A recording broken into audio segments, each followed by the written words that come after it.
Namaste. In this part 3, we will be talking about and providing the meanings of Sri Sukta shlokas which form part of the Sri Sukta Parayana. We'll continue with shloka number 16. 16. Yashruti prayato bhutva jufa yadamanvaham suktam panchadasharchancha Sri Suktam satatam japet.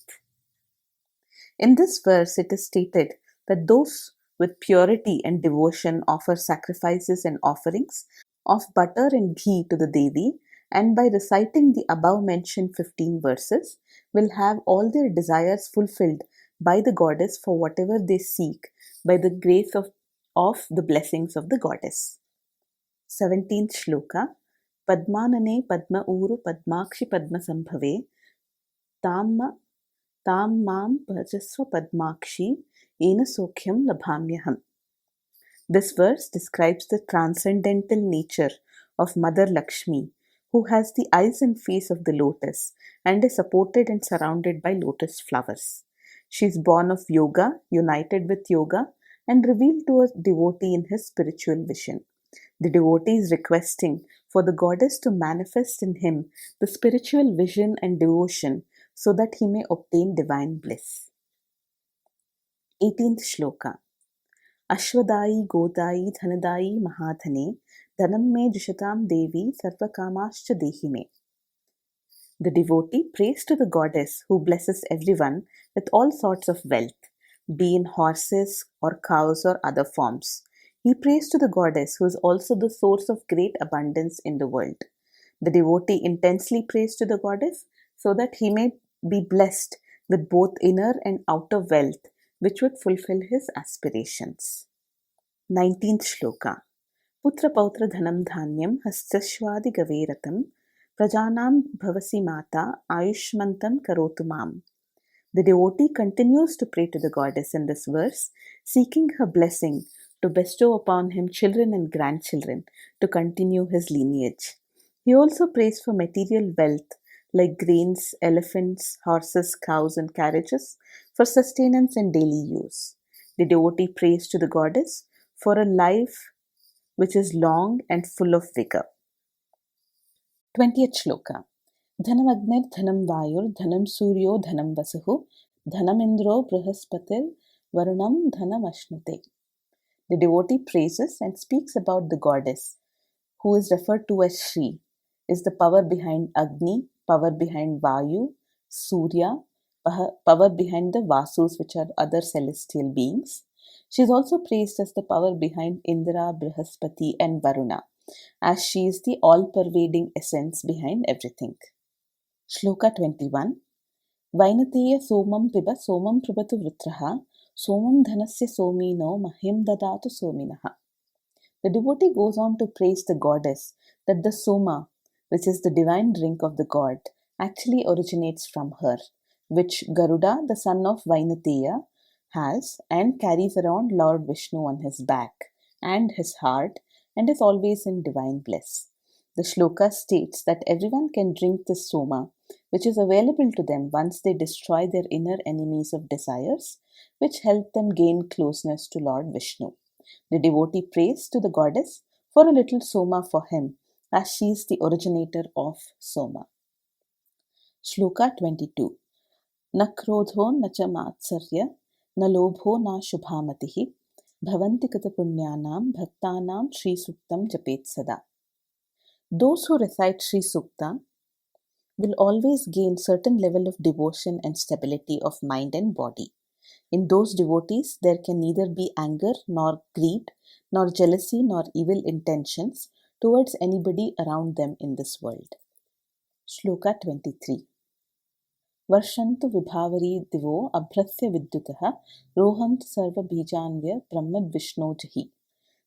The devotee prays to the goddess who is the nature of Supreme Brahman and by whose blessings all hatred inside and outside a person is destroyed, to shower her light of grace, which lights up the sky like a thunder-filled cloud, and help the devotee to ascend a higher spiritual plane by helping him remove all sorts of differentiation in the mind. 24th Shloka. पद्मप्रिये पद्मिनी पद्महस्ते पद्मालये पद्मदलायताक्षि विश्वप्रिये विश्वमनोनुकूले त्वत्पादपद्मं मयि सन्निधस्त्व. Lotus, which indicates Kundalini, is very dear to the goddess. She is referred to as the one who is fond of lotus, as the possessor of the lotus, and who holds and dwells in the lotus, and whose eyes are like lotus petals. The devotee goes on to pray to the goddess for her blessings, to be near her lotus feet at all times, as the one who is the follower of path of dharma and who is the follower of the good of the world. Shloka 25. यासा पद्मासनस्था विपुलकटितटी पद्मपत्रायताक्षी गम्भीरावत्रनाभिः स्तनभरनमिता शुभ्रवस्तोत्तरीया. The devotee goes on to praise the goddess as the one who stands on the lotus, dressed in white garments, referring to her purity. She is praised for her beautiful form and eyes like a lotus leaf. Her form and grace have been praised as indicating depth of character and abundance and compassion towards her devotees. Shloka 26. Lakshmir Divya Gajendra Manigana Kachitai Sannapita Hema Kumbhaihi Nityam Sa Padmahasta Mama Vasatu Grihe Sarva Mangalya Yukta.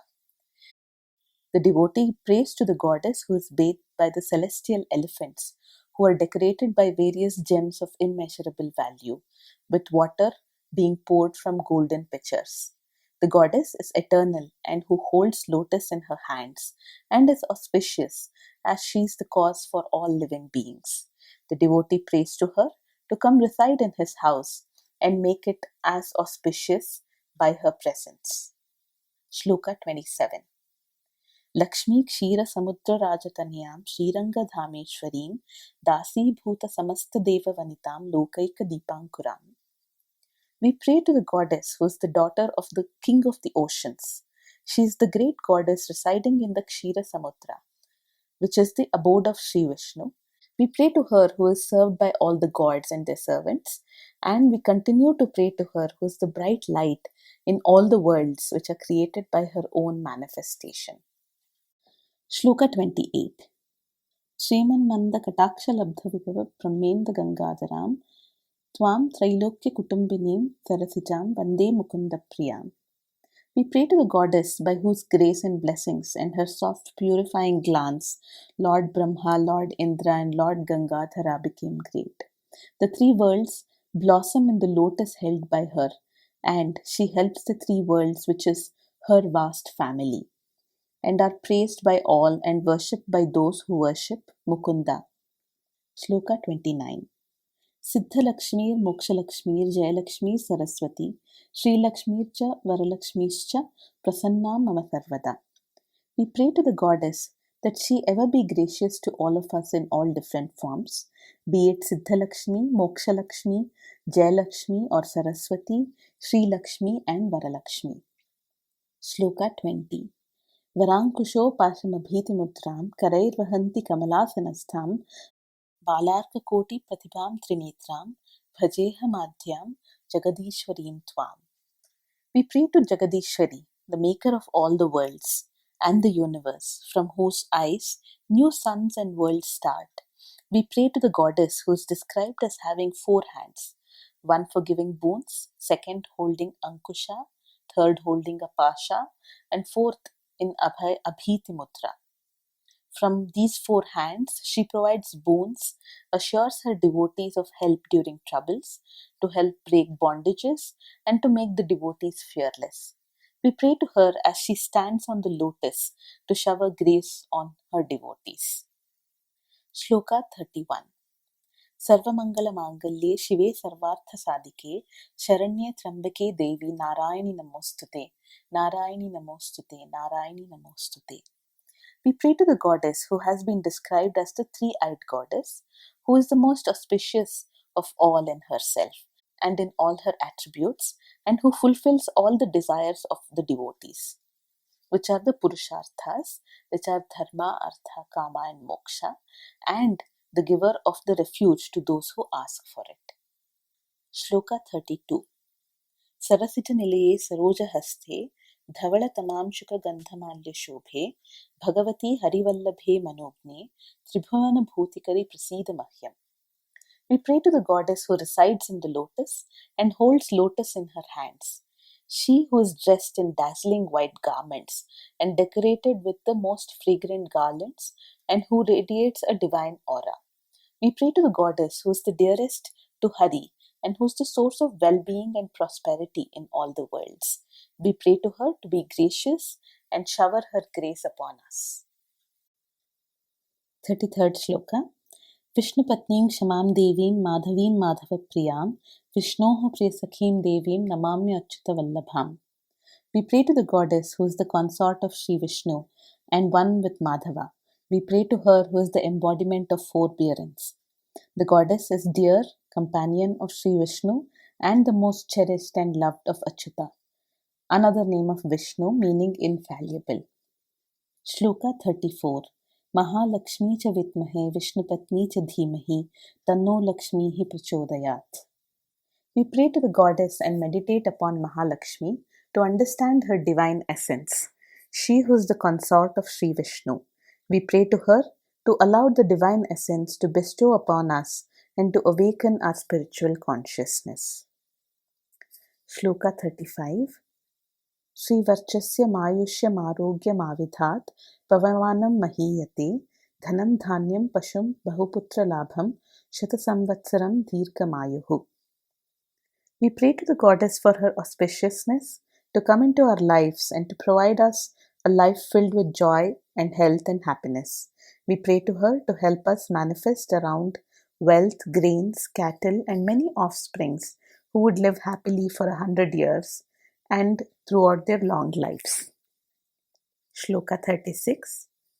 Ranarogadi daridrya papakshu dapamrityavaha bhayashoka manastapa nashyantu mama sarvada.